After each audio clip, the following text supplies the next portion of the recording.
Hi, everyone. It's Jeff Senske from Aquarium Design Group here. And hopefully you can hear me okay and all that good stuff. First off, my apologies for the rather brutal 360p streaming situation. That was absolutely terrible. Let me just check this here. Yeah, hopefully you guys can hear me okay. It's a little confusing streaming from this other platform onto YouTube. You just kind of hope that it's all working well. But anyway, once again, oh, hey guys. Awesome. Thanks for joining in. Again, sincerest apologies. I think I uploaded the video a little too late and it was still processing. And HE, so totally lesson learned. It's my second video doing this. Sound is good. Thank you for letting me know the sound is working good. So apologies again. That, it's a 4K video. It would at least stream in 1080p. And we had to just sit through. It was just brutal experience at the 36p. So hopefully everybody will circle back and watch it again in stunning 4K. I watched it in 4K on my TV, and it looked really cool. So it's good, I promise. But yeah, that was just that was crushing. Yeah, definitely. Thank you. I've got uploaded sooner. Give it time to process. That's just totally on me. Just a ball drop on my part. Anyway, welcome to the live stream portion. Let me say too, pardon my rather mundane setting here. This is a new studio space that I'm working on. Actually, right behind me will be a UNS and Ultim Nature Systems 120U. So it's a 120 gallon tank. It's 4 by 24 by 24. And I'm going to do some Ultim Angels in there and really looking forward to it. So that'll soon occupy the space behind me with cool lighting and everything else. So definitely still a work in progress here, but grateful and thrilled to be doing it. So anyway, well, that was small aquarium strategies. And as the, okay, there you go. Thanks. That's probably Jake from Reef Builders chiming in there, watching it on another monitor.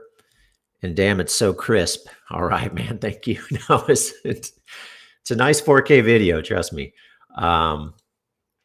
Anyway, that was small aquarium strategies. And like I said in the intro piece there, still kind of learning this sort of format of video. So I wanted to take the occasion in the live stream portion to really deep dive into more of the details and some of the tips and tricks and some of the specific, sometimes kind of weird things that we do, not just on small aquariums, but on many. And that's due to a whole bunch of reasons we can talk about later. But anyway, that's something that it's a reason why I should say that we've wanted to do this live stream format. So it just gives a chance to go into depth and detail in a way that's tricky in the actual video. So, so for starters, yeah, you would see a something of a, something I do often, probably something of a trend in my work, especially in a smaller tank, but it's something that works at larger scales too, and that is putting a little more emphasis on hardscape in such a way that it's, we don't have the pressure, if you will, way of looking at it anyway, of having so many plants in there because, of course, rock and driftwood, they're not going to require any special care, fertilization, CO2, special lighting, this kind of thing. So by using or emphasizing hardscape, it really can make the aquarium obviously just a lot easier to maintain, but really give an amazing and more depth of kind of presence in the space and just the overall impact of the aquarium. And again, in a way that we're just kind of punctuating that with plants or I call the process greening. Now, this was a term I had hoped would maybe catch on a little bit more. I don't think that's really happened yet, but because to me, we're not really planting anything. It's kind of a technical matter. But when I think of planting, I think of maybe putting roots into soil or substrate of some kind. And in the case of greening, this is generally a non-soil style. It's a non-soil approach. And we're just greening the hardscape with obviously predominantly epiphytes. So, and that plays well into the low-tech side of things too, because I found more and more, as somebody who is really kind of averse to non-CO2, I mean, easy for me to say I've got it around all the time, but I understand that's not the situation for everybody. So I've been doing actually more non-CO2 situations, and I find that a lot of your Bucephalandras and Anubias especially, they might do actually a bit better in a non-CO2, keeping the light very minimal. They've just been very, obviously they're going to grow more, quote unquote, sort of slowly, if you will, but definitely it's more of a legitimate approach than I think I in the past would have given credit to, and something I'm doing more of, and really enjoying, obviously, for the straight simplicity. First question kind of rolling through here that I'll start to address right away. Love to reduce the hose like the jet filters of ADA. No. Well, okay, I think I know where you're going with that, Sergio. And the super jet filters of ADA, what you're working with there is a case where the canister is a little more calibrated to the aquarium size. So there's always a super jet that's specifically made to go with a specific size ADA dimension. And of course, other manufacturers will have that same dimension in a rimless tank. So they tend to have the outflow pipe a little more carefully sort of calibrated to the intended or desired or kind of optimal flow for that volume of tank. So what I find we work with a lot with a canister filter that's just made for aquariums. It's made for freshwater aquariums as a bigger category, not so much for aquascaping, right? That for some reason there's a tendency to default to this larger diameter tubing. And so, yes, it's somewhat true, Sergio, that probably the equivalent size ADA Superjet being made specifically for aquascaping, or the assumption anyway, is going to have a smaller outflow diameter than, let's say, an Eheim or an Awaza.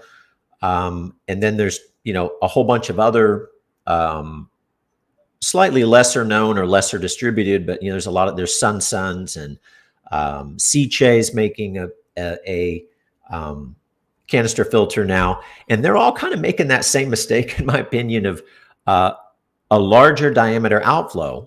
And so we find ourselves having to reduce them very, very often in order to kind of pick up that additional flow inside the tank. And, so they're all kind of a little guilty of it, or, I don't know what really the thinking is. And I can never seem to get a clear answer when I try and inquire with a manufacturer's rep, or when I call the manufacturer, speak with them directly. It's just kind of what they do. And, I don't know. It's something let's just say behind the scenes, I'm actively campaigning to get these kinds of changes made in products. I would love to see an Eheim or an Awaza do a canister filter for aquascaping specifically. To me, I think that would just be amazing. I think it would be very popular. I think that same canister filter made more specifically for the needs of aquascapers would also be widely adopted for other just general freshwater uses, as well. So anyway, it's a topic that I'm really planning to do a specific video on, and really hone in on I'd like to do a video that establishes the actual application, the practical application of all the popular models of canister filter. And because I think that that is something that is, it's deceptive in a way that's just, it's hurting people and it's discouraging people. When you buy an expensive filter, only to find that the specs on the box were just woefully inadequate. It's just, it's a bummer. And it's something that I'm working on, and it's part of why I want to continue to build a video series that maybe builds a certain level of credibility or influence in such a way that maybe we can get these manufacturers' attention on these points. There's a question here about, could you maybe type it again, because I didn't quite catch it in time, and now it's scrolling up.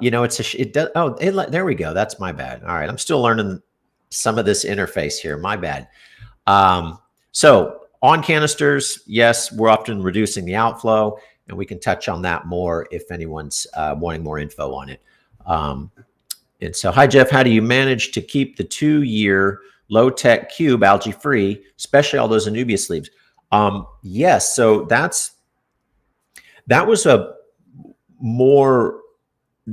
one of the first, I would say in a while, non-CO2 layouts that I did. And honestly, I did it with sort of a sense of, well, I'm just going to see how this goes, because again, I'd gotten pretty much in the habit of putting CO2 on every layout. If there was 2 non-appetites in there, I was probably putting CO2 on there just as part of having a system approach. And for me, Planet Aquariums do better with CO2, so I put it on there. Well, in this case, I just tried it without, and I've been a little more than surprised at how well it's done, and it inspired me to start doing it more. So as far as algae management in that particular tank, it's really just the usual stuff.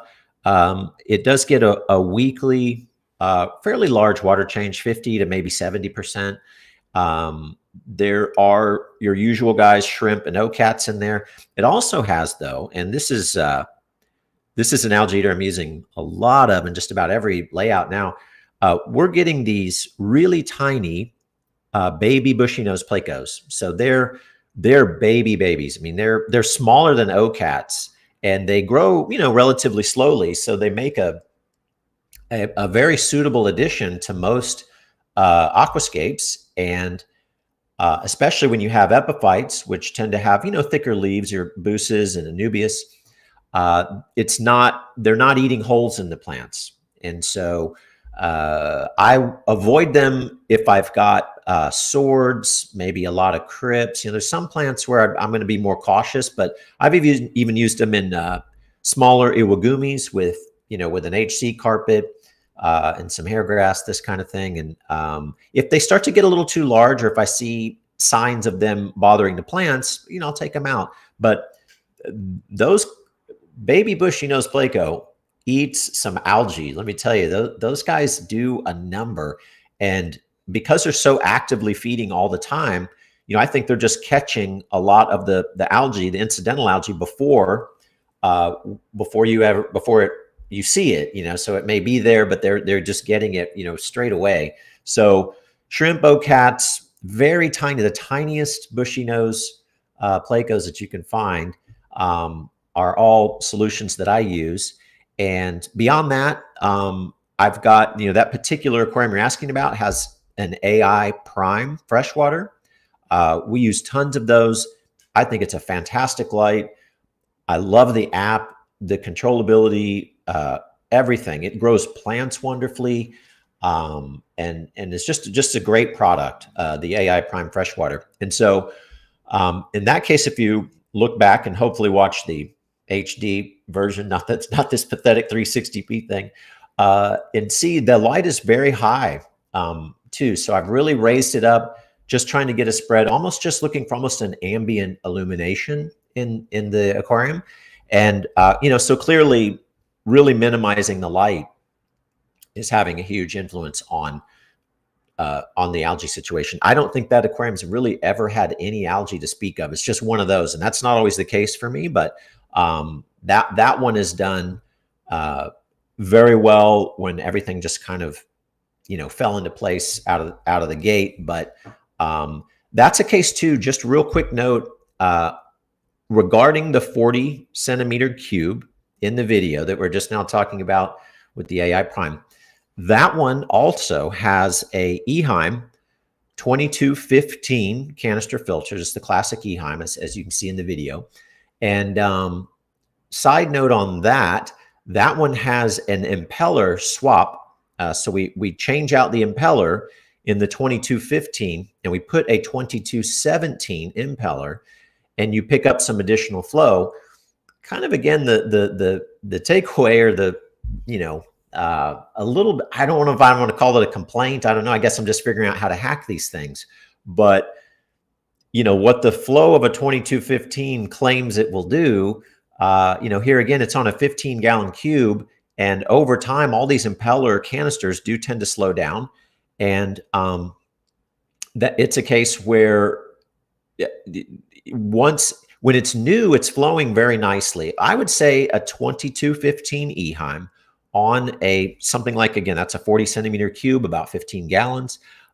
It's pretty well maxed out in my view. And so we swap the impeller. We use the 2217 impeller. That doesn't work on the 2211 or 13. There's not another point at which that works, but the impeller for a 2215 and a 2217 are the same diameter. The 17 has a few extra fins on it, that the part where it's turning, a few extra fins. So you pick up a few gallons per hour, and it's a swap we do all the time. And it does make a difference, especially down the stretch, as all canisters seem to do, all canister filters seem to do. When the flow kind of diminishes, even after you clean it, you clean the impeller, the flow's kind of gone down. Having the 2217 impeller in the Eheim 2215 maintains a more long-term, agreeable, kind of consistent flow. So that's what's on that aquarium. And again, it kind of speaks to the discrepancies in the specs on canister filter boxes being just, I just don't know where they're coming up with this stuff, because it doesn't translate into anything real when we're actually using it, especially again, when we have a planted aquarium, whether it's low tech or high tech. Flow is just a deeper consideration for us, I think. I mean, for me, it's a consideration in any freshwater tank. But anyway, so back to the original question, keeping that low tech cube algae free. I'm going to go ahead and say that the Eheim 2215 canister with a 2217 impeller in it is also part of why, after a couple of years, there's still, it's an algae-free tank. It stays very clear. It's just been a super stable aquarium with very nice flow. You figure in a cube too, the flow is the same, obviously, from no matter which end you have the pipe on. And so for it to be maxed out is, again, it on 15 gallons, it speaks to the more real numbers you're working with on these things. But anyway, Zeke, I'm a big fan of your hardscape only nanos. Well, thank you so much. Thank you, Zeke. Appreciate that very much. And yeah, on the nano tank, I think, again, that heavier hardscape vibe it just makes sense to me, because it can be so hard to calibrate things well to a very small aquarium. And especially, again, I'm seeing, like I mentioned in the intro, this trend, and I think it's so cool, people doing these little, I call it a micro studio, they're kind of making a studio space or an area of their home, into an aquarium studio type of environment. And it's really awesome. And obviously it would be very tricky to do with, you get into 20, 30 plus gallon aquariums on up, and that would become challenging to have, 10 or 15 of them or whatever. But when you're doing nanos and things that are maybe, no bigger than 10 or 15 gallons, and cubes too, which are cool. But, I'm getting more and more kind of into working with cubes myself. So a more emphasis on hardscape, if you have a whole bunch of aquariums, can obviously give you a very sculptural kind of look, you know, a lot of impact. And we're just kind of punctuating that with plants. And I think it's a cool style. And I think it's something that we'll probably see a lot more of, you know, just with more people doing these kind of multi-tank studio setups and small spaces, and, you know, which kind of expands their opportunities on social media and that sort of thing. They've got a lot of different tanks to show. And small tanks are easy to redo. You know, you can, you know, some of them you can literally, up to about a 45 centimeter tank, you can practically drain the water out and pick it up and just, you know, and just dump out the substrate, you know, into the trash can or whatever you're going to do with it. You know, it's not an ordeal to redo these tanks. So pretty cool stuff. Dustin roughly asking roughly how much PAR and then NPK is a good start point, low tech nano 10 gallon. So that's a good question. When it comes to things like PAR, I'm probably not your guy, mostly because I don't think I've ever checked the PAR in a tank. And not to say that that's not useful or not something good to know. It's just not something that I've ever done. And I will literally adjust a light, you know, anytime I'm working with the AI Prime, which I have so many of. When I get onto the app, I'm just kind of going by what looks good and just dimming it to a point that looks appropriate for the layout. And I think most of the modern LEDs, especially, you know, ones with a feature set where we can dim and control spectrum and all that, it might be less of a concern to know things like PAR readings. I think some of the PAR stuff, and I could be completely wrong here. I'm just sort of, I'm guessing because it's terms and approaches that was more familiar to me back in the metal halide days, the different types of fluorescent fixtures. You know, back in those days, you didn't really have any controllability to speak of. And so I think knowing what you were working with was more important, because if it was too much, you know, you would literally be removing bulbs. You know, it would be more of a endeavor to have to make an adjustment. Whereas now, with predominantly LEDs, we're able to make adjustments based on our observation. So, you know, if we're seeing if it's looking too bright and then some algae comes, then clearly we need to dial it down, and we can respond to that very quickly. Whereas, you know, again, back in the day with halide lights, fluorescent lights, you needed to know a little bit more about what is this fixture going to be doing, because my capacity to adjust it if it's not doing what I want to is very limited. So, so regrettably, I couldn't tell you much about PAR other than, you know, err on the side of maybe looking a little dim to your eye, and I find, you know, we tend to get used to it, and maybe don't worry about the PAR specifically, and just, you know, keep an eye on things. When you say low tech also, I have more of a formulaic approach to any aquarium style. And so for me, low tech is going to almost always be more of your epiphytes. I even avoid mosses, with the exception of Ricardia or mini palea, because I find they just or maybe grow a little bit more stringy. They never quite get the look that I want. And if they do, it's sort of almost accidental, or it's something I can't always replicate again. So in one low-tech tank, the moss would grow nicely, and another one, it would never die, but it just doesn't maybe grow like I want it to. So because I'm taking a more of a formula approach, and by that I mean, you know, I want to know that it's going to work. And because I'm showing things to customers and this sort of thing, that, you know, I don't want to engage in too much experimentation, you know, on their behalf. So, I'm finding that, you know, I'm working with plants that are just going to do very well in very low light conditions. And so I'm going to just not really going to worry about par too much and err on the side of keeping it on the dimmer side.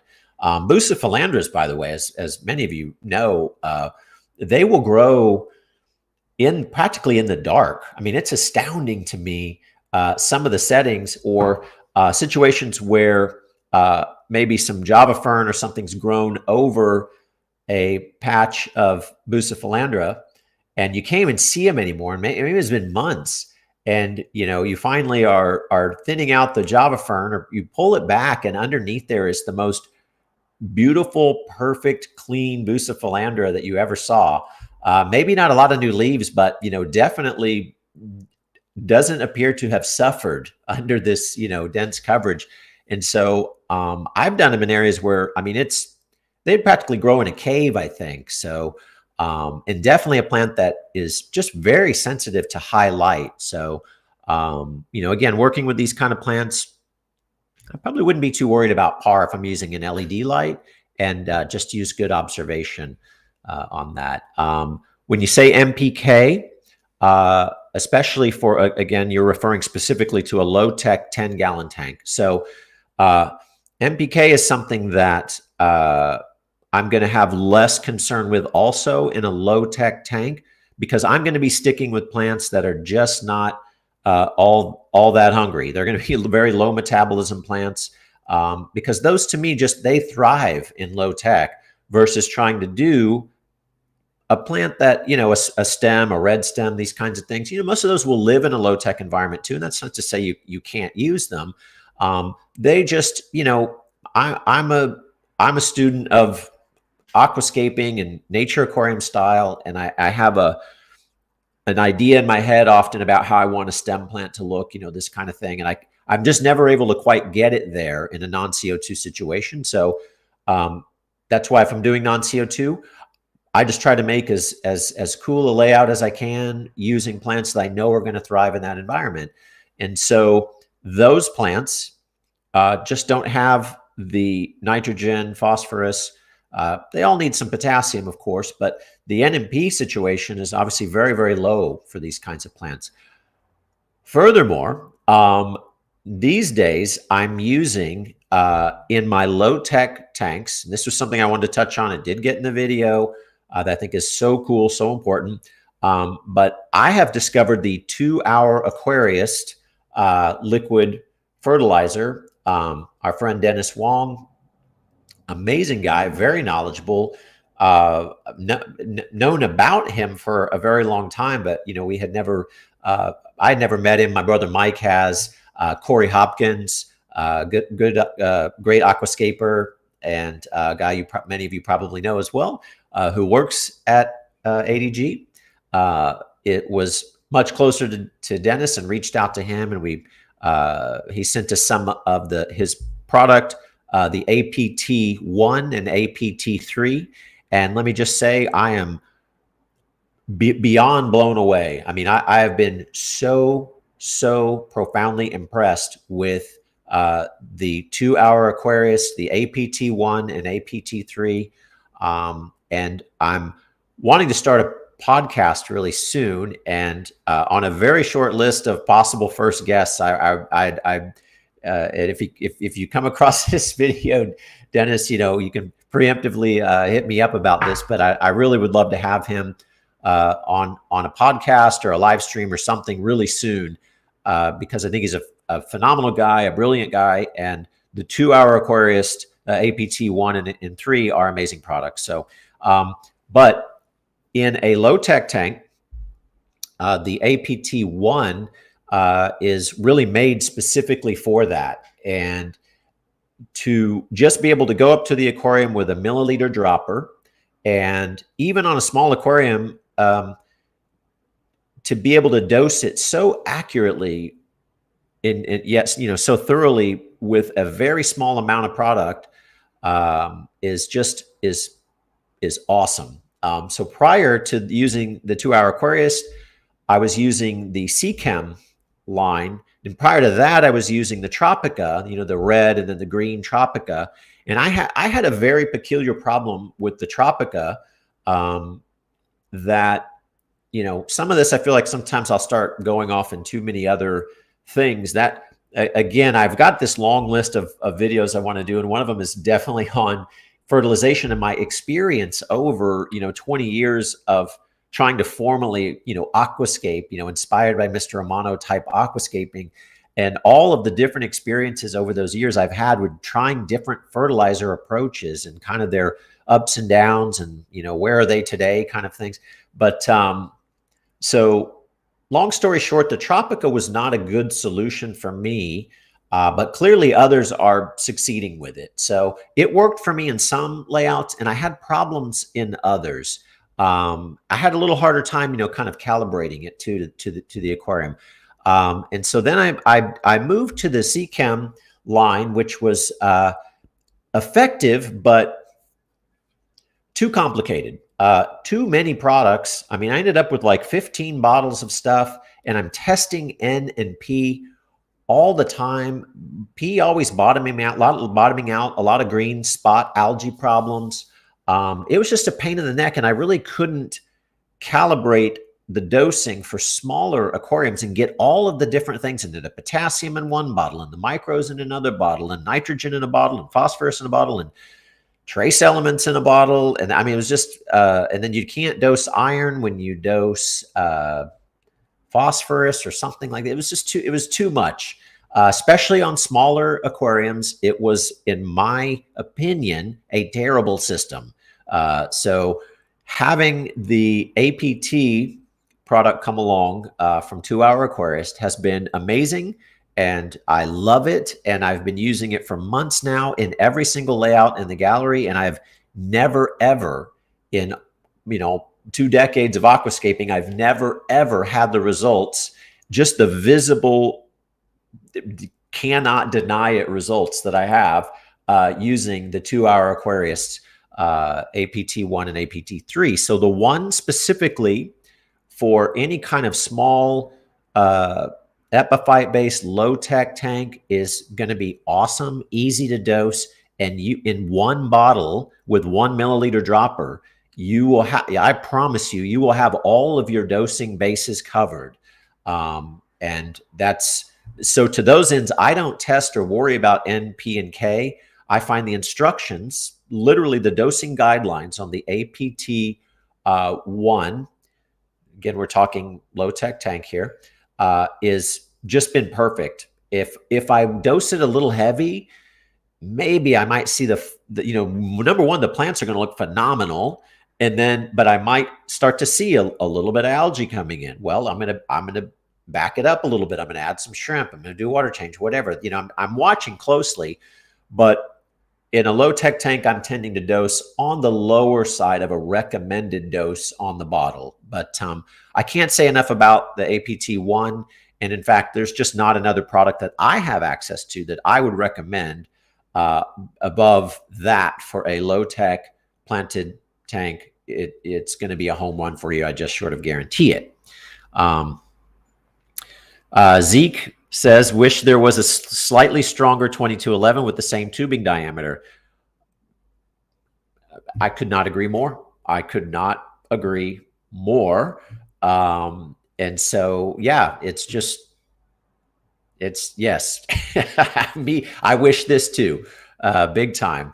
And don't be afraid to reach out to these manufacturers on their social media and other places, and just let them know these things. The more we start to let them know, hey, we're tired of having to hack everything to make it work for aquascaping. If you made an aquascaping specific filter, we'd be all over it. So anyway, hey, Jeff, I noticed your use of inline CO2 diffusers, even for a small tank. Does it generate turbidity in the water? Do the small bubbles? Yeah, so I'm all in on inline diffusers. I really wasn't before in the past, because there wasn't really a great one that I could get easily. Any good one I found had weird distribution or was, hard. I could get it, then the distributor wouldn't have it anymore, and these kind of frustrations. So, but now, I use this one I get from UNS or Boost Plant. It's Quanvi, that's just, I guess, just an Asian manufacturer, but not a brand I'm familiar with outside of, I'm not familiar with Quanvi outside of this diffuser. But CO2 Art makes the exact same inline diffuser. Like it's coming from the same factory, just packaged or rebranded differently. And the CO2 art or the Quanvi inline diffuser is phenomenal. It works very, very well. One side note, they always have to be tightened up when they come out of the box. I've never had one that wasn't totally loose, but just looking at it, you wouldn't really be able to tell. And water will definitely be dripping or spraying out of it if you don't really crank down all the connection points on the inline diffuser itself. But so I've just gone to that because they just work so well. Massive purling and just no diffuser to ever have to clean. And it's one less thing in the tank, another tube coming over the side. I mean, who wants that?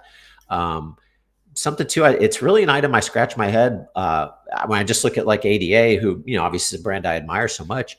Why have they not gone there like still with the in-tank glass diffuser, which is cool, but it's one more thing inside the aquascape and you have to clean them and it's just not nearly as efficient. I mean, there's just no way that a diffuser is going to get water around as efficiently as it just coming in with the stream.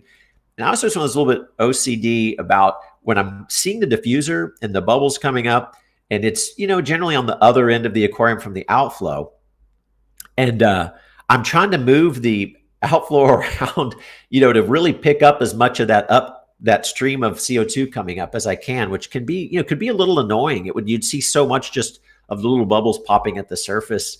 Maybe not the worst thing, but I don't know. It always kind of felt like I was sort of wasting it, or I couldn't quite get it right. So having it efficiently and consistently coming in the inflowing water is awesome. And I definitely use it. And for me, it's like, even on a small aquarium, and again, I understand I have CO2 regulators around. I can go grab one, it's just, it's an easy access item for me. So I often go ahead and use it, even if it's at a very low dose. So even on a small aquarium, I incorporate it. I like the innovations and regulators. The prices come way down and the feature sets have gone up, as far as they always coming with a solenoid and a bubble counter, and the fittings coming with the fitting to put it on a disposable cartridge, on a paintball, or a classic, standard refillable cylinder. So to have all those fittings with one regulator is cool, because you can obviously use it on bigger tanks or as you kind of evolve your setup. So I'm less hesitant to just break one out and use it on a small tank, having a disposable cartridge system, which I find to be very, very efficient. Disposable cartridge CO2 on up to about a 10-gallon tank or so. And so I just go ahead and put it on there because I just think it makes things a little bit better, and I can. But yeah, that's kind of the story on that. Let me just get this here. There it goes. Sorry about that. Missed a couple of questions in the scroll here.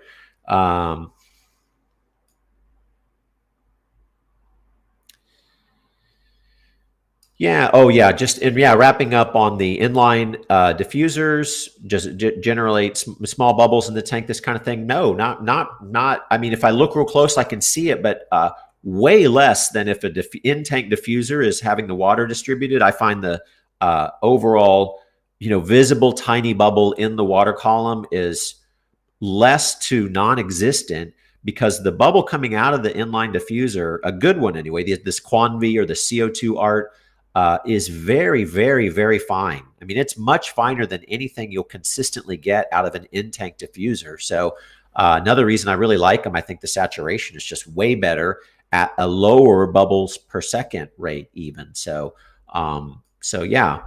Do you retain a misting schedule? Oh, that was a different question. My bad. So what are your strategies for maintaining emergent plant growth and ambient humidity? Right. So, yeah, one of the first things I do when I get into the shop in the morning, just as a routine, is I do give a mist to all the emergent plants in there. I do it once, maybe sometimes twice. I used to do it all the time, kind of compulsively, but I've been doing it less because it seems that in my observation, a lot of the emergent plants, especially ones that have a, an aquatic variation or will grow underwater. So not a marginal plant, but a true plant that's in its emergent form. They seem to, once they've grown well immersed, they don't like to be sprayed too much. I find to have more kind of issues with just leaves turning yellow, or just what looks like nutrient problems. But when I've cut back on the misting, I've seen some improved growth there. I would say too that I am no expert of the immersed growth or doing that style. I just kind of I've been using the same handful of plants that have worked well for me. It's something I'd like to get more into, and I'd love more information and input on how to do that well, because I see some people doing that very, very well, and I absolutely love the look, and something that I don't have a lot of knowledge about. I just kind of did it, and I've let plants grow up out of the tank, and then I've kept them humid or misting for some time, and then I kind of back it off once they're established. And then I'd say it's about once a day. Now in the gallery, it is a little more humid than it might be in your home. Obviously there's lots of water in there. It's just going to be it is a more humid environment. I think we hover in the 60s or so, in kind of the low 60s. Now I keep a lot of house plants at home, so I've kept an eye on the humidity in the house for house plants. And it seems the average home humidity, at least where I live, is more in the 50s, mid-ish, lowish 50s. So it's a more humid environment there in the shop, and I haven't had any big problems with just a once-a-day misting of the immersed plants. So a low-tech plant biotope, an easier tank to maintain, but complex in the sense of niche fish, inverts, rock type, etc. Concept would be interesting. Yes, it would, definitely. I'm a huge fan of biotopes. I don't personally do them very, very often. Honestly, I don't feel like I'm very good at it. It's probably because I haven't engaged enough study of the actual biotopes to know my way around a proper recreation of it. So I'm always kind of doing something that's, I call it the nostalgic underwater scene, as far as, it's kind of reminding us of a biotope. But, again, I'm not really doing full replication, but those that do it very well, and there's been such a trend in that area.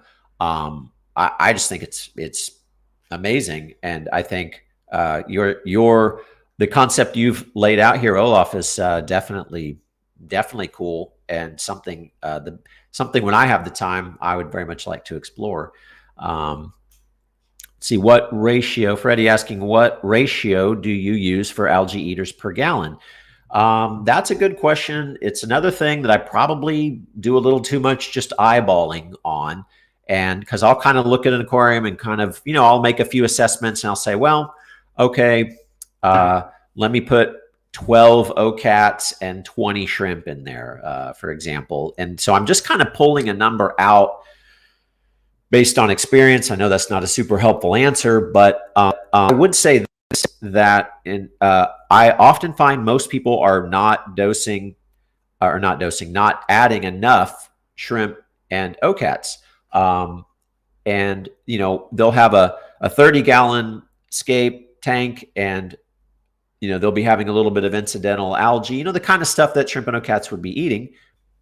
When I ask them how many they have, it's like, oh, I have 2 OCATs and 3 shrimp. And I'm going, okay, well, that's not going to do anything in there. So, so in a smaller tank, which is more the topic here, yeah, you don't need so many, but I would say, if this makes any sense, a few more than you're thinking is probably a good number, because it's they're so useful in there. And like algae eating shrimp, Amana shrimp, they don't need a lot of space per se. So even in a small aquarium, you could have I would say something on the order of one per gallon wouldn't be too excessive, I don't think. I may have to ponder that a little bit, but when in doubt, I would say on shrimp, go a little higher. OCATs, you want to be a little cautious. If you put too many OCATs, especially when the tank is new, there's plenty of, you're getting the brown diatoms, let's say, you do the OCATs, and they end up, you lose some because I think they actually run out of food because, often I've put in the OCATs, very big numbers, and it's just not that long before a few of them are dropping off, and a few of them, will just live forever. I mean, you'll have this handful that just live forever and ever. And yet this period where, over say a 2 or 3 week period, you're kind of losing them very often so it's as if that initial kind of more diatom type algae that they like has sort of died off. And now you have enough left to just deal with the kind of the daily incidental growth of those kinds of algae, but not enough to feed a big swarm of OCATs. I would say exercise more caution with how many OCATs you put in there, or if you have multiple tanks, maybe put more in if you've got a lot of initial brown diatoms, and just be prepared to relocate them to other tanks to kind of evenly distribute them. This kind of thing could be a strategy too. So, yeah, Dustin asking about NPK and PAR. We talked about that a little bit earlier, Dustin.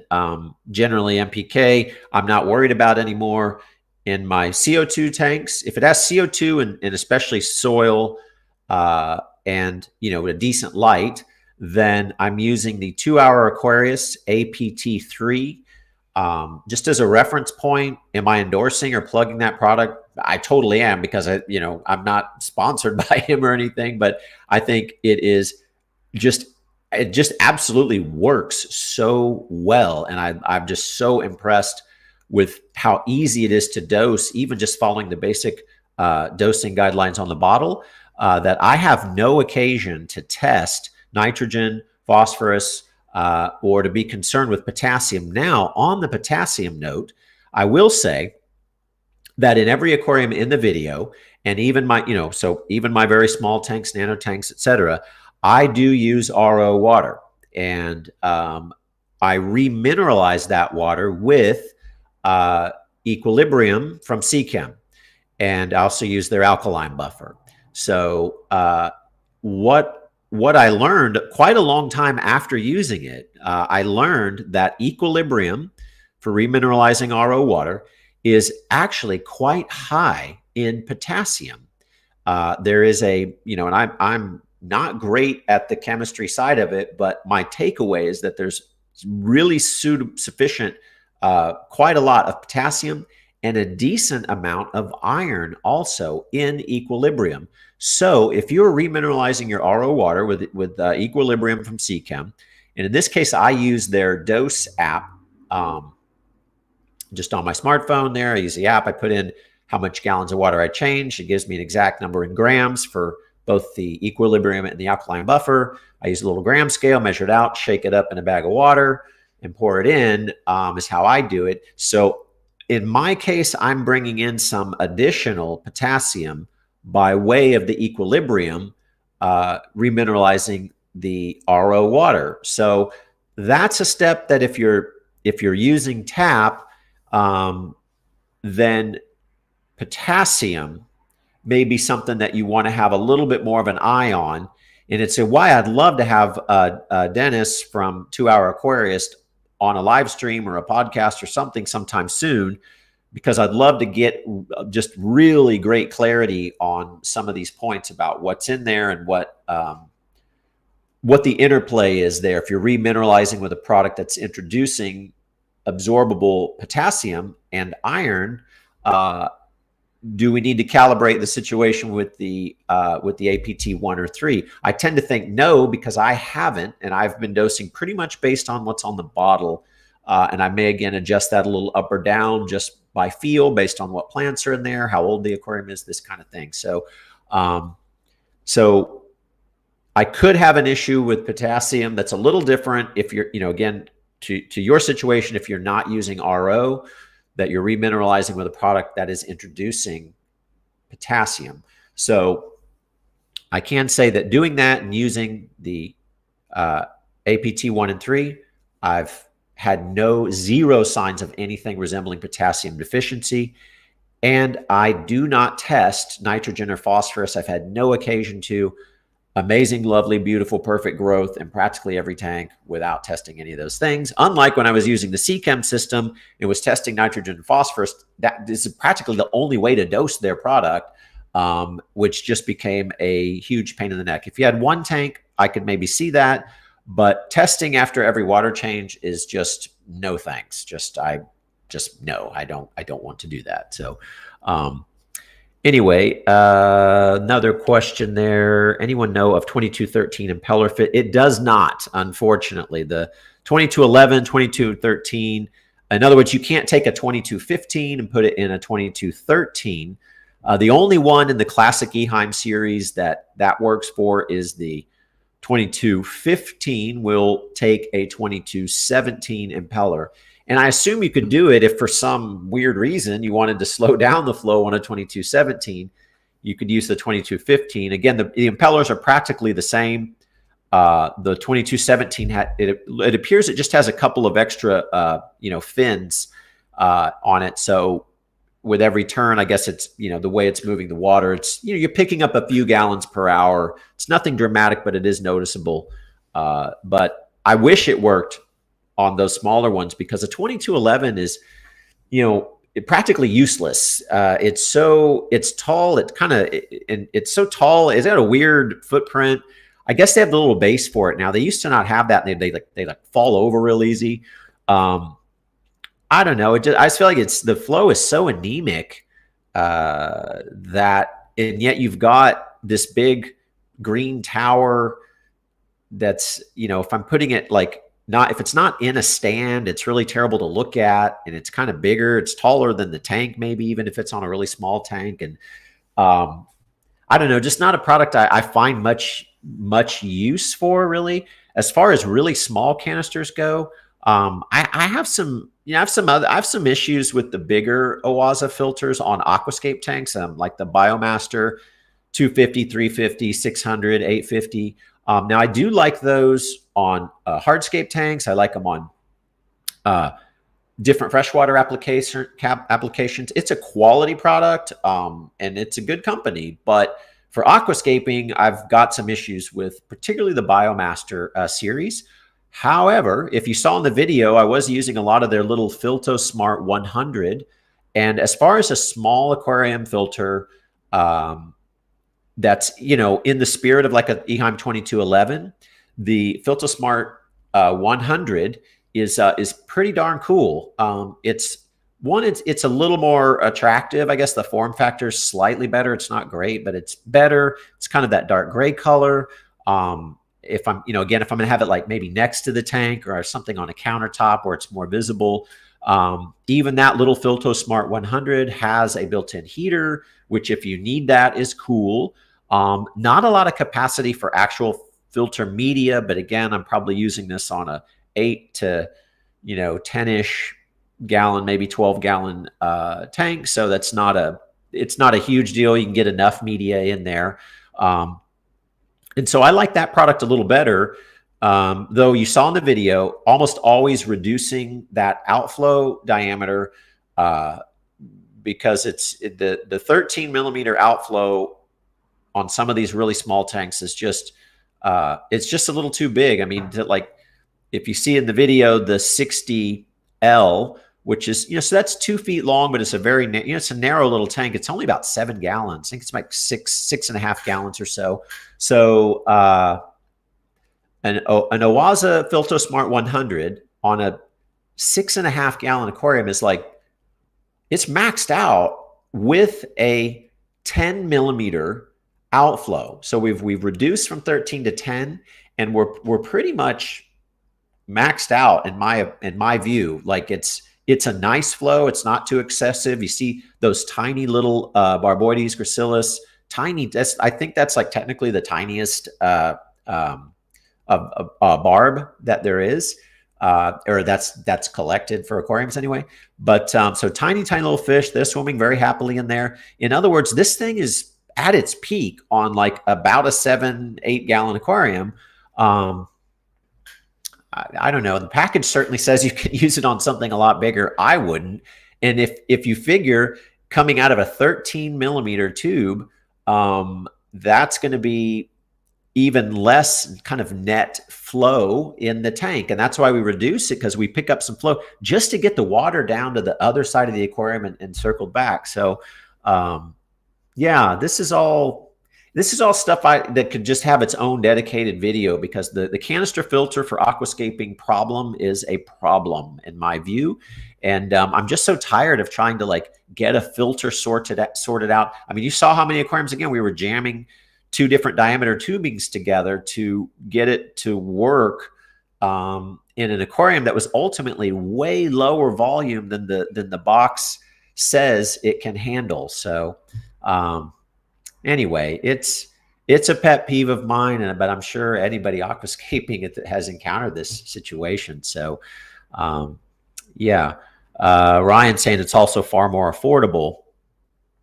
I'm assuming you're referring to the Owaza is more affordable, and I think it is. I think a 2211 Eheim is still a little on the pricey side for how borderline useless it is on, you know, anything bigger than like a 6-gallon tank or something. So yeah, the Owaza Filter Smart 100, good little product.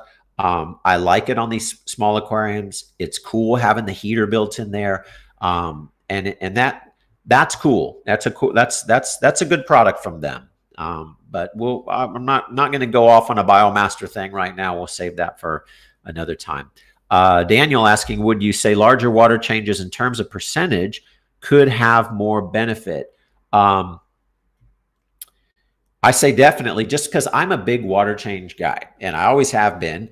And so that's I just do larger water changes, and then I follow up with my dosing accordingly. And so I think there's benefits just from my own observation of just going, okay, I just did a big water change, and the aquarium looks so amazing. Like, it looks great. And I'm kind of addicted to that look, right? So so I'm a big water change guy, and my takeaway over the years has been that as long as you're dosing after the water change sufficiently, change all the water you want. So if I can stay ahead of the algae with a bigger water change, that's always been my approach. And I'm like a weekly water change guy on pretty much any aquarium. If it's got plants in it, I'm changing water like once a week. So yeah, that's kind of my foundation for that. We need more readily available nano injected CO2 options. From Daniel there. Yeah, I tend to agree. I'm just for more readily available options in general, because there's a very short list of products that I use at all that I love, and that I'm like, oh, I love you. This is perfect. This is the perfect tool for the job.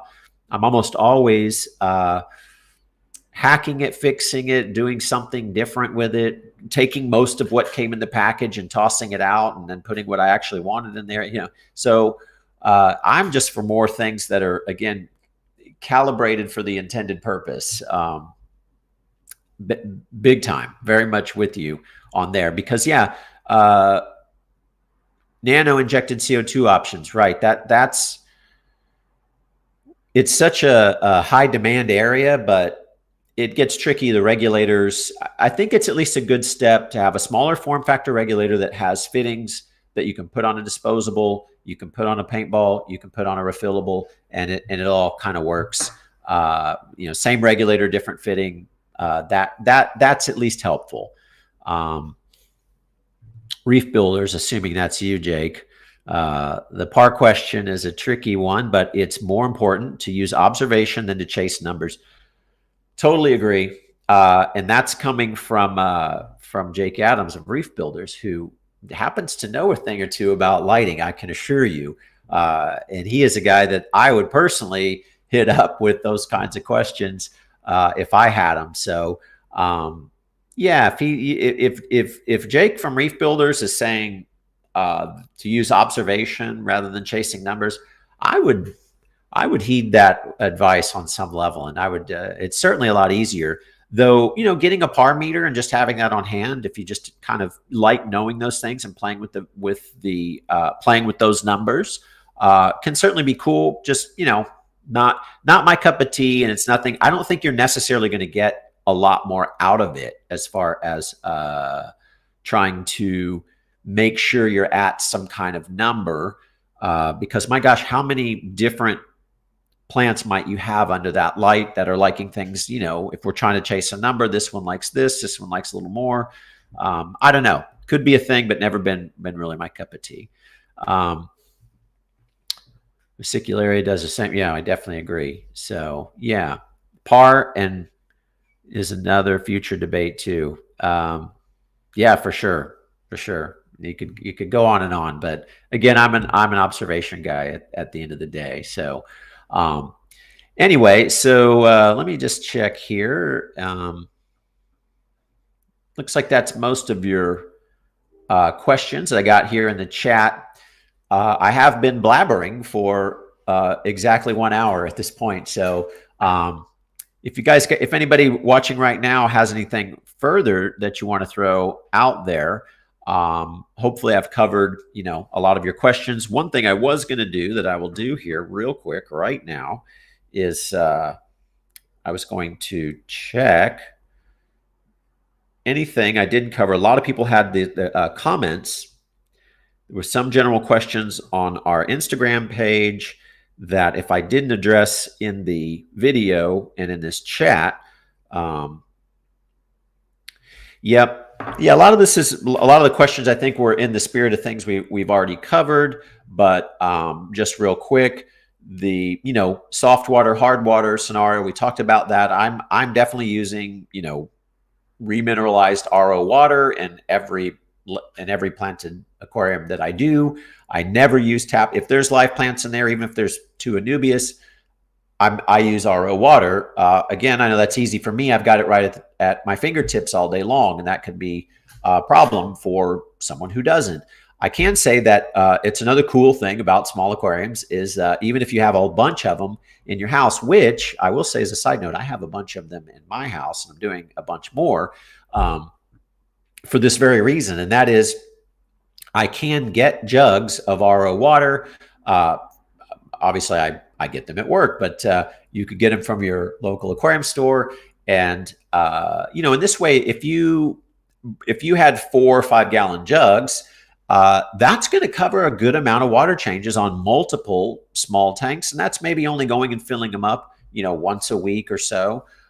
In other words, you can have, you know, 5, 6, 7, 10 smaller aquariums in your space. And maybe you're staggering the water change schedule, and you're able to, you know, do that efficiently by buying RO water in a jug. I'm not a fan of keeping it sitting around in a jug too long. That's probably just my own weird. Like, I'm the guy that if the expiration date on some food is, you know, if it's too close, it's like, you know, we have like a day to go. And it's just like sell by. My wife hates this because she's like, oh, it's fine. You know, you can eat, the sell by is just, it's still good after the sell by. But I'm like, I don't know. I've had food poisoning enough times. I'm gun shy of that. So anyway, I'm digressing big time. But I don't like to keep the water sitting around too long in a container for some kind of weird reason. But if you're not adding your, if you got RO water in a jug and you're not adding your remineralization,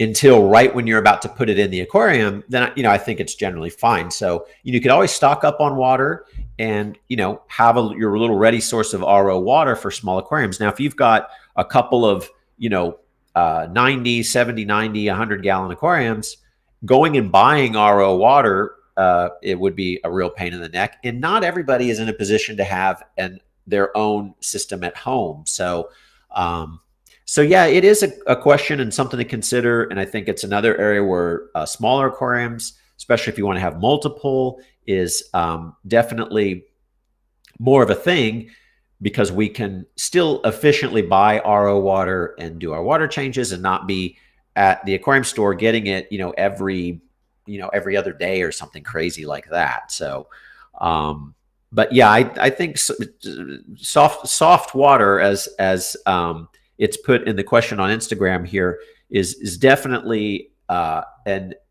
advantage. And tap water in a lot of parts of the world is problematic because it experiences, I think, a lot of fluctuations. Municipal water supplies will add different things at different times, how much rainfall we've had, how much what season it is. There's a whole bunch of factors that influence what's coming out of the tap. It's all quote unquote drinkable, or it's it's potable, you can cook with it, but is it something I want to put in my aquarium?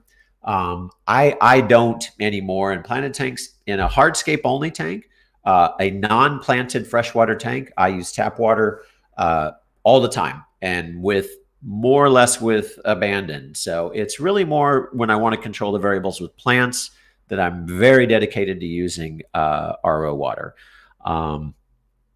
There was one other one here on the Instagram.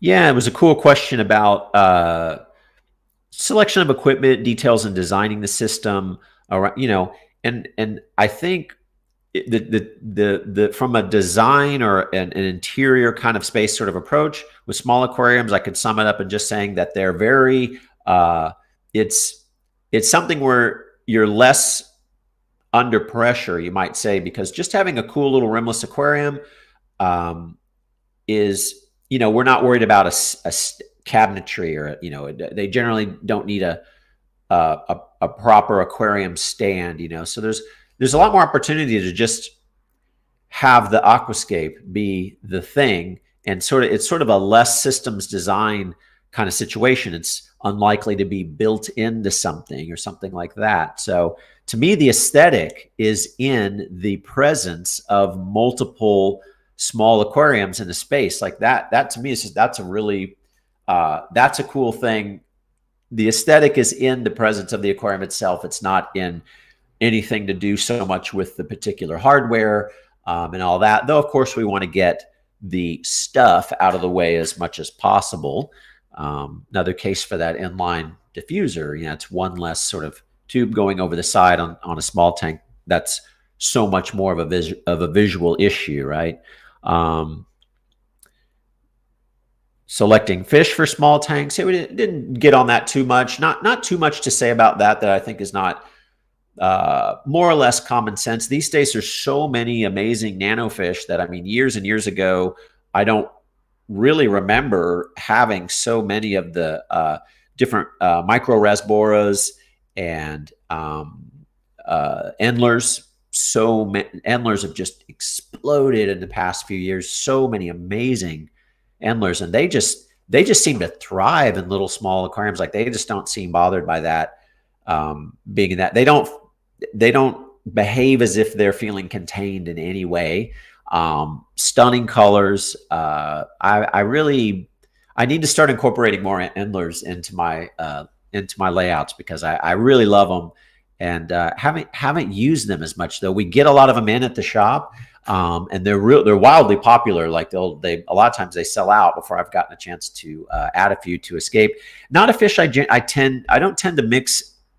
An endler is not a fish I tend to put with a tetra or a rasbora, for example, or a Danio. If I'm going to have endlers, it's kind of an endler tank, and it's just, I'm even a little bit of a stickler. I'm not a biotope guy, but I'm a little bit of a stickler about mixing tetras and rasboras, or like dwarf gouramis with tetras. And oddly, it's something that a mono would actually do quite a lot. And ADA still does that quite a lot in their layouts. They'll really mix regions quite a bit. And, barbs with tetras and things like that. It's not my favorite look. I don't know why. there's just a vibe there. Not, they're totally compatible. They don't, it's not an aggression or compatibility problem, but there is kind of an aesthetic vibe to tetras and rasboras together that's a little tricky. I'm even more now in this thing where if I've got a lot of bucephalandras, and I do a lot of tanks with buces because we can get them very easily, and they're hardy, and they're good sellers and a good point of entry plant for customers. But buces being predominantly a of more of a Southeast Asian kind of origin and vibe. I just find like a tetra, South American fish with a bucephalandra. Maybe I'm looking at it weird. It feels a little off to me somehow. I can't put my finger on it. It's just kind of a vibe there that, you know, you don't get with, say, a Java fern, for example, or, you know, there's plenty of plants that are Southeast Asian tropical that you could obviously still put South American tropicals with, and I don't have this problem, but crypts are the same way. Crypts and tetras has been another one that over the years is just, if I've got crypts in a tank, I'm just migrating towards Southeast Asian fish. And so consequently, I find a lot more of my layouts in the past years feature way more barbs, rasbora, microrasbora than tetras. And it's just, it might just be my own particular taste. But so like case in point, this 40C that's in the video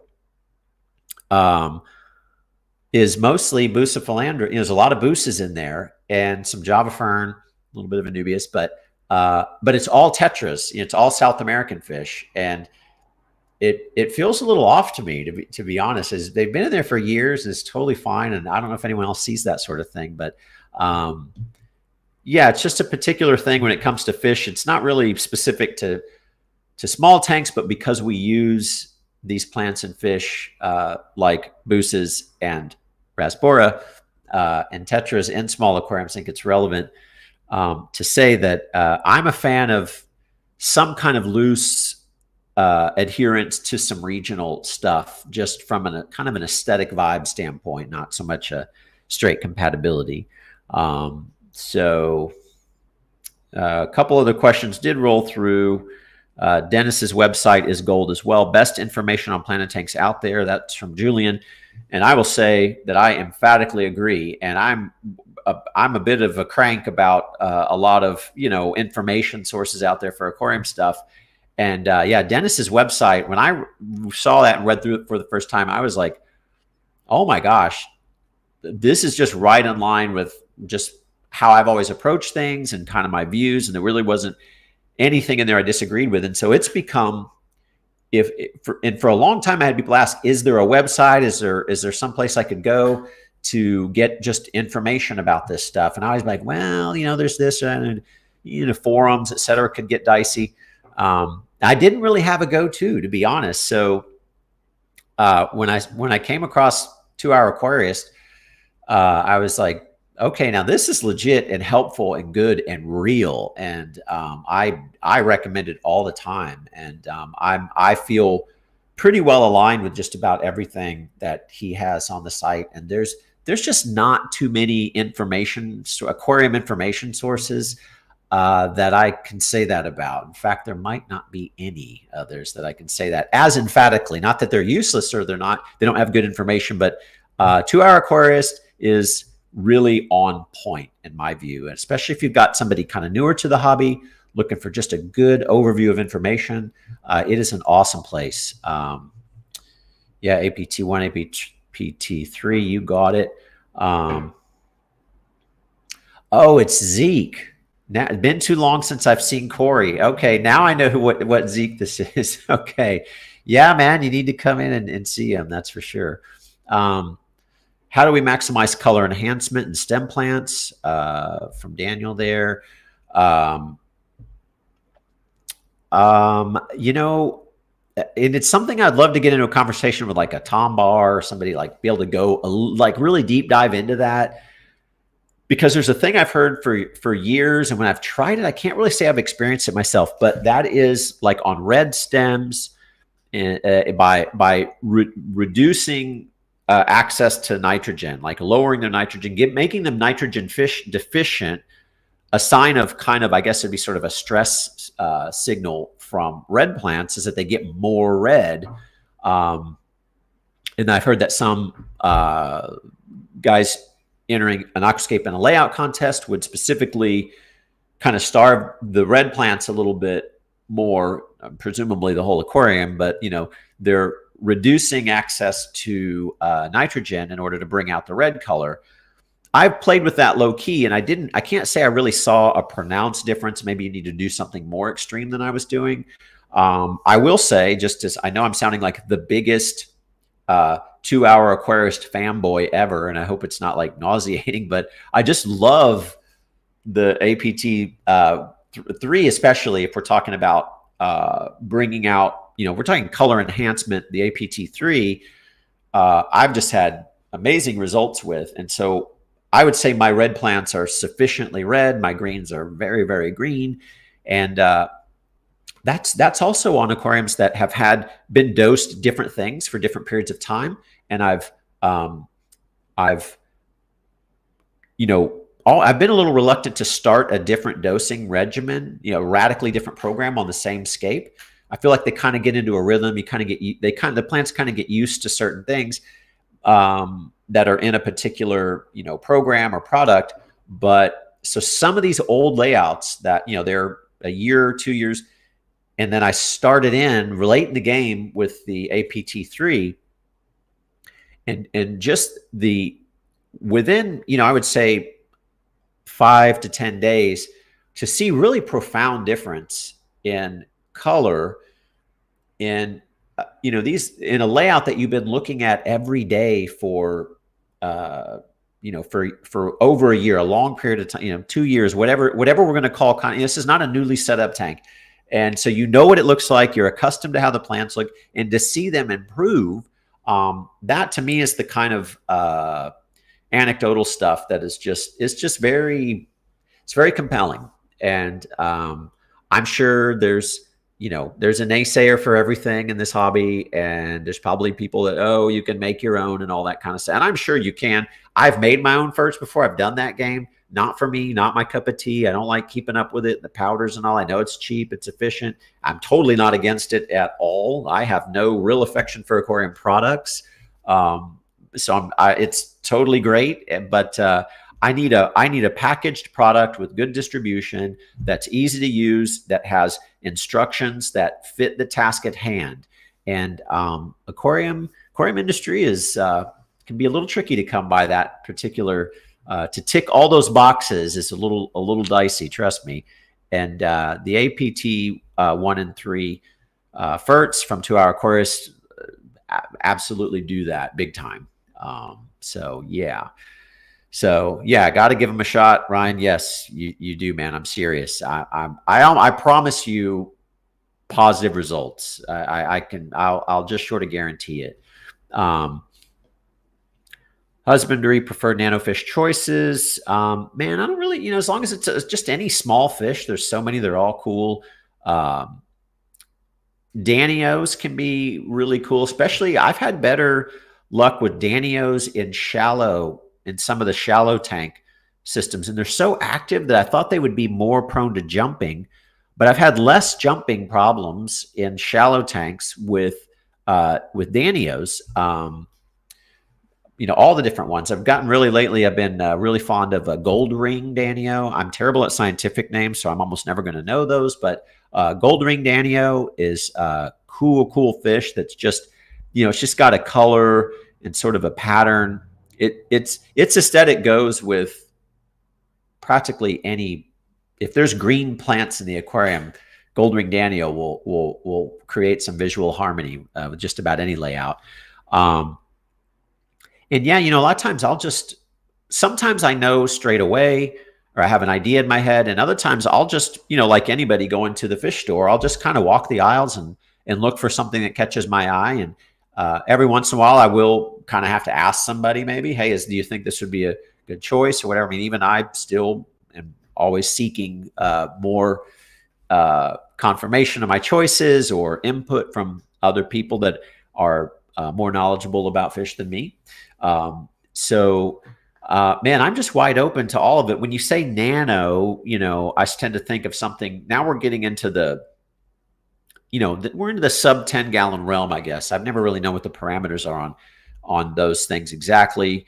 Pico, nano, small, whatever. But man, I'm not really I don't really have a preferred choices. I think it just kind of depends on the layout. I mean, you saw in the 45 centimeter shallow, that one I've had about 3 different fish types in, and none of them have done, either haven't done great or they did jump. And I hate to see that. So I had some Frittata rainbows, and an awesome little swarm of them in there, and they spawned. It was so cool. It was like, I don't know how hard it is to spawn that fish, but I don't think it's especially common.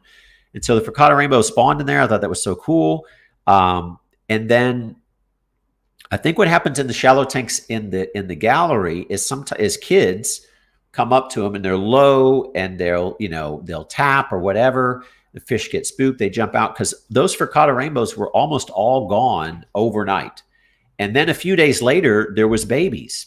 So I guess and please pardon my ignorance on these matters, I've never really done a lot of spawning and this kind of stuff of fish.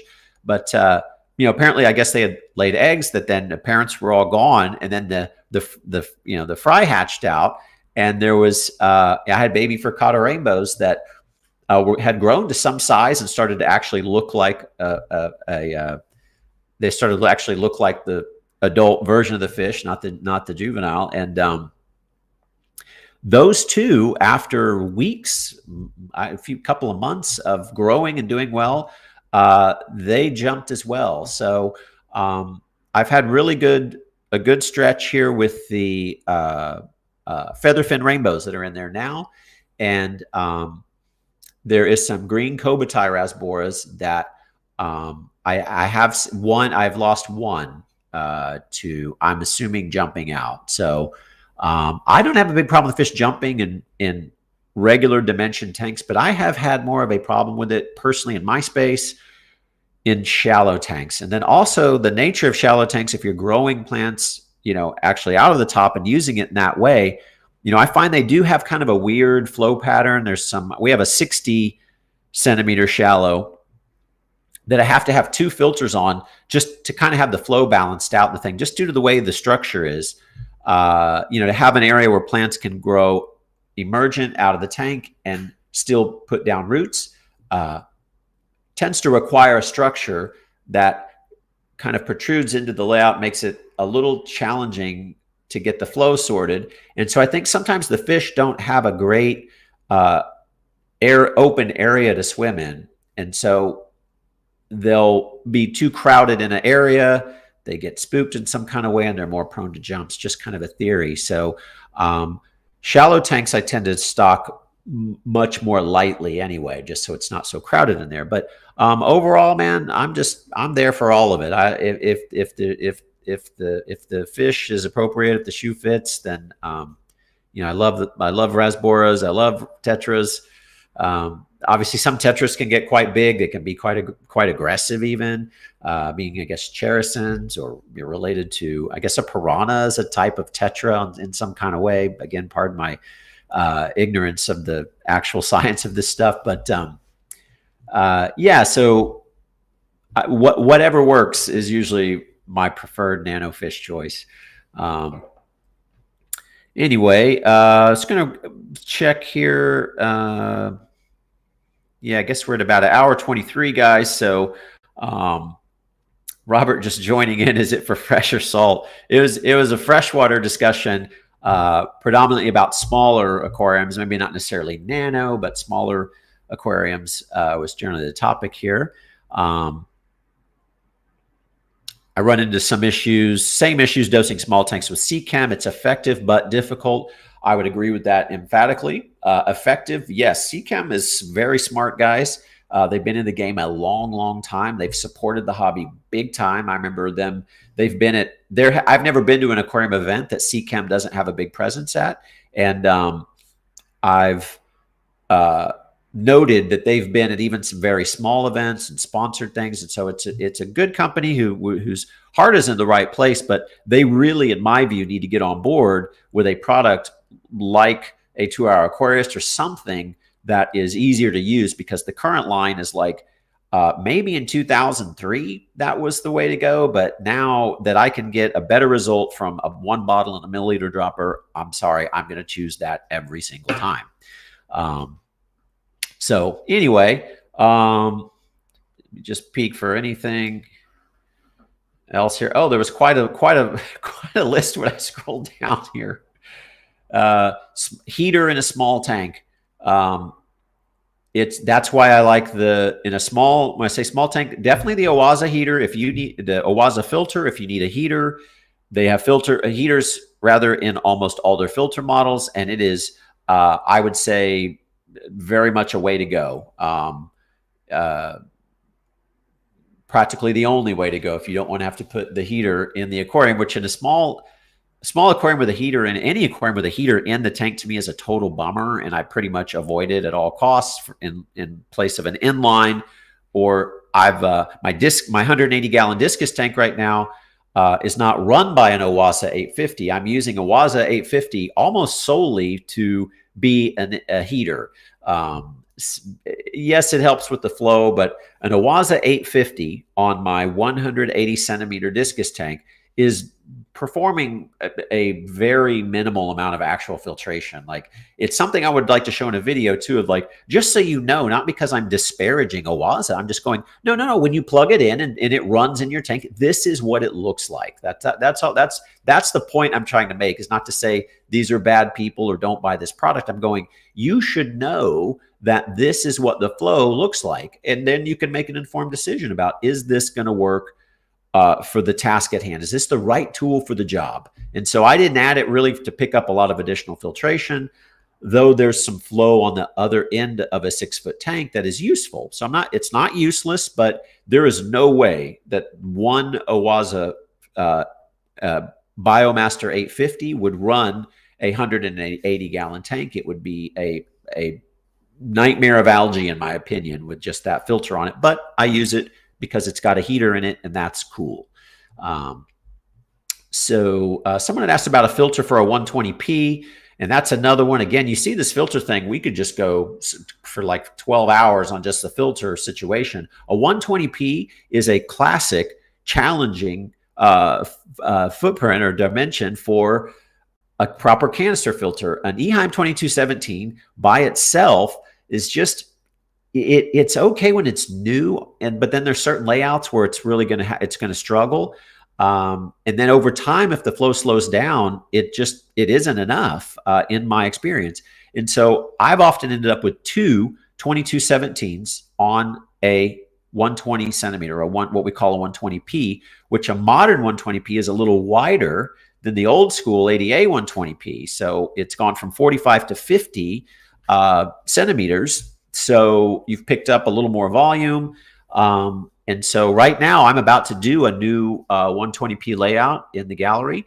And, again, it's a luxury, and I don't take it for granted at all, but I've got a ADA Superjet 1200 on there, which is, this is over $1,000 canister filter. That's insane, but obviously I do it for a living. I own a shop. I run a gallery. I have access to these resources, and I'm not boasting about that. It's there, so I'm using it. But if I was, I'm reluctant to bring that into my own house to use, though, just because I cringe at the cost. Because I'm still on some kind of, it's my business, but I'm still paying for it, right? So it's a problem there, Zane. On the 120p is a tricky one to really get right. I think this Owaza Biomaster 850, in my view, on a 120p, if you did the Owaza 850 and you reduce the 17 millimeter outflow to 13 millimeter, I think you'd be in pretty good shape. I think that could work. I haven't tried that yet, but based on what I see the Biomaster 850 doing on a 180-gallon tank with the 17 millimeter outflow, I think reducing it to 13 on a 120p could be a solution. So just something to keep in mind. Nano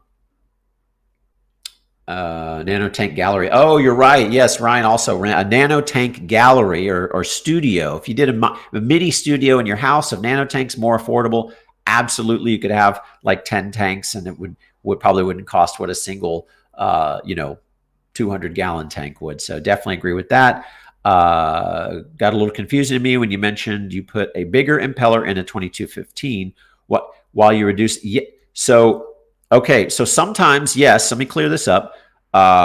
we not only on an Eheim 2215 may change the impeller. We put the 2217 impeller in the 2215, but then we may also reduce the outflow pipe size.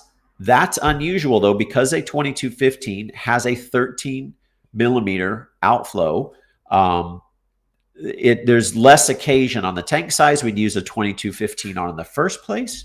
We generally wouldn't need, I don't reduce that very often because you would be going down to 10 millimeter from 13. And that's quite a pinch. I have done it before, but I don't currently have that set up anywhere. So the impeller trick just picks up a little extra flow on that one model of filter. The tubing reduction trick is something we use a lot more often because they're almost always too big. The content was very helpful. I'm glad. Thank you for that. This could be a podcast. Yes, I plan to do a podcast. It's just so easy to do a podcast these days that I'm really into the idea. I guess this is sort of a live streams can be sort of a video podcast format anyway, but so that's a little bit of the concept. But podcast, got a different idea for that. Hopefully coming up. Yeah, the Ginga rubra endlers look amazing. They do. Super awesome. Your vision is just that, your vision, not theirs. I positively agree with that statement in every way. If it grows together, it goes together. From Ryan. Yeah, man, totally agree. There's just a vibe that happens there. I totally agree with that. You sound like me when I talk about ADG. Oh, well, I'm gonna assume that's on the complimentary side. That was not something I was disparaging, but if so, thank you very much, Jeffrey. Outside of the showroom, your custom build designs use a lot of bubblers for shimmer mints. Yes, they do. Yes, so the gallery is very much kind of a hybrid space. There's some presentation of a custom product in there and bigger aquariums, but a lot of our client installations, like last week's video, yeah, it's more of there's more of a design emphasis on the aquarium, and sometimes the client wants the bubbles for that effect. Sometimes with certain groups of fish, it makes sense. If we're not using an overflow or some type of system on a freshwater tank, then with just canisters, which is kind of a preferred approach for us because we can conceal all the tubing and everything by plumbing it from the bottom, then providing some aeration is just a benefit. And so there's a practical application, but we do try to make it beautiful, and we calibrate the bubbles in such a way that are still aesthetically pleasing. And the non-hobbyist, the aquarium lover, as I call them, or somebody who's enjoying this aquarium in kind of a multi-dimensional way. They're not just fish keeping, but the aquarium is just playing a broader role in their space. I find that they love things like the gently rising bubbles and all that sort of thing. Plus, there's additional oxygenation there, so it's practical. So yeah, that would be my thoughts on that. Yeah, not relative to small. Yeah, just sure. No, it's a cool question. Cost no object. Which filter is your favorite? I don't have a favorite. I have a favorite in certain applications. As far as just like, I know it's going to work, but to be honest, I don't like any of them. They all have problems, and even a Superjet from ADA in the US doesn't work quite right because you're using this converter thing, and the flow seems to be kind of lower. And even, dare I say, I'm not the only Superjet that I love every time is the ES 1200. And that's a big one. An ES 1200 on a 120-gallon tank, or like the Ultim, the UNS 120U, which I'm going to be doing right behind me. The tank that'll be behind me in the streams here, hopefully by next week, will be a UNS 120U with hopefully. Now, if my brother's listening, he might have a low-key heart attack about this because he doesn't like me stealing all the inventory. But the Superjet ES1200 on a 120U is awesome, and the flow is amazing. It's perfect. I don't have any issues with them. Smaller Superjets, if you don't use the Japanese converter, then over time, the ES600 has been notorious for this. In my experience, it will start to screech, and this screeching is not something you can live with. I'm talking a screech where you're going to have to unplug the filter, and taking apart those Iwaki motors on a Superjet is not like popping out an impeller and seeing if there's like a snail shell stuck in there or something. So, so they've all got their problems, and they don't need to. You know, Eheims are old school Eheims. You know, they're not what they used to be either. The tolerances and just some of the quality's gone down, and they're not attractive. Like, they don't look cool. If I'm gonna have it in a stand, I don't care that much, I guess. But you know, it's like, geez, guys, you could modernize this thing a little bit. You know, it's like they're not even trying. So yeah, I don't really care for any of them. That's one of my big beefs with the industry, and why I'm kind of trying to like maybe move the needle a little bit in terms of getting these companies to just do better stuff with correct stats on them, and just please give us the right tool for the job, and we will buy it and endorse it and love it and promote it and everything.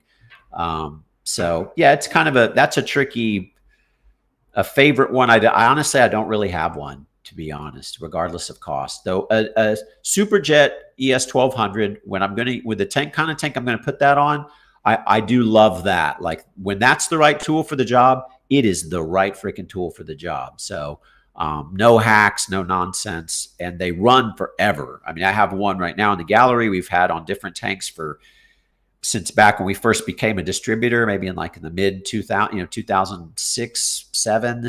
We've been on a tank probably running continuously since then. Flawless and been perfect. Anything smaller than the 1200 Superjet usually they go a couple years and they start screeching, that they need to be rebuilt. You got to send the motor back to Iwaki. It is just a real pain in the neck. So anyway, so I've been trying to wrap it up for 37 minutes now, but there's been some good points and some cool questions rolling in. Biomaster 600 on a 75-gallon. I like it, but an 850 would be the sweet. Yeah, on a 75, man, I guarantee you an 850. And furthermore, I would probably look at making the outflow 13 millimeter instead of 17 like it is on there. You have the same problem on the 600. So a 600 with a 17 millimeter outflow, if you're using an outflow, or if you're using a glass pipe, I should say, which I just generally am. If you're using a spray bar and other means, it may be just fine. But for lily pipes, a 17 millimeter is just, the water is just coming out very, very gently, maybe too gently to make it sort of down and back around the tank. So Awaza biofilters have problems with purging air. They can. I have a trick for how I prime a filter that I find not a lot of people know about. So, I would basically be, if the filter's empty and I'm going to fill it the first time, I take the outflow out of the tank and I just suck it like a siphon and put it down into a bucket. And I wait for the filter to fill up and all the air burps out and the gravity is pushing out the majority of the air. And then I plug it in and I let some raw water run into the bucket. And I'll even watch through the line, the air bubbles coming out until it's pretty well running clean and strong and full power. Because obviously the gravity situation coming from the aquarium down to into the bucket is going to burp out most of the air. And so then when I put the outflow back up into the tank, plug it back in or turn it back on, very little air purging problem. That's with any canister filter. Though if you don't do that with an Awaza, yeah, it's gurgling and bubbling and spitting bubbles maybe for, sometimes maybe for hours even, people have told me. But I do it I've done it that way since I was a little kid, and it's just the best way to fill up an empty filter, get a siphon going into a bucket, plug it in, let it push all the air out, let the gravity help you get it out, unplug it, put it back in the tank, plug it back in, and generally you're good to go without too much bubbling and other annoyances. Noisier than an Eheim, I'd say in general. They're all quiet enough for me, but they can have more of a hum to them, and Owaza can. I will agree with that. Took off the pre-filter and added a 3. Right, yeah. So the pre-filter thing can be a bit of a. It's a cool idea. In an aquascape tank, I find you have to kind of clean them all pretty often, or the flow goes down really fast. Like it's flowing good one day, literally next day it's like it's just been cut in half or something. Clean the pre-filter, which isn't a big deal, but you know it's one extra step. And usually you pick the flow back up, and sure enough, that was the problem. Thought you would say the ADA ES 2400 was your favorite. Haven't had the occasion to use too many of those. Is the thing. That's a big expensive filter with a fairly limited application. That's good on like a 180 centimeter tank. Not much else. And so, yeah, I did use one. We had one on our 180 right when you walk in the door at the Aquarium Design Store. And honestly, it's maybe what kind of time? I got a few years out of it, and it died. My last ES 2400 crapped out. And I'm talking kaput, like just didn't run anymore and was broken. And that was a bummer. It's sitting. And what do you can't throw it away, you know? So it's in the back warehouse. Presumably one day we try to replace the pump on it or something. I don't know, but that was a drag. And I don't know what to make of it. And I just had to kind of lick my wounds on that one.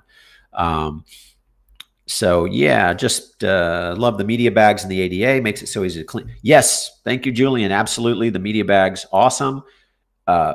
More of that, please. Tray-based filters, please take them away. I don't like them. If you like to use them, enjoy yourself. I can't stand them. I have no use for them. I see no benefit. I'm sure some sort of hydrodynamic engineer person could tell me why that's a better way to do it. That's fine. Okay.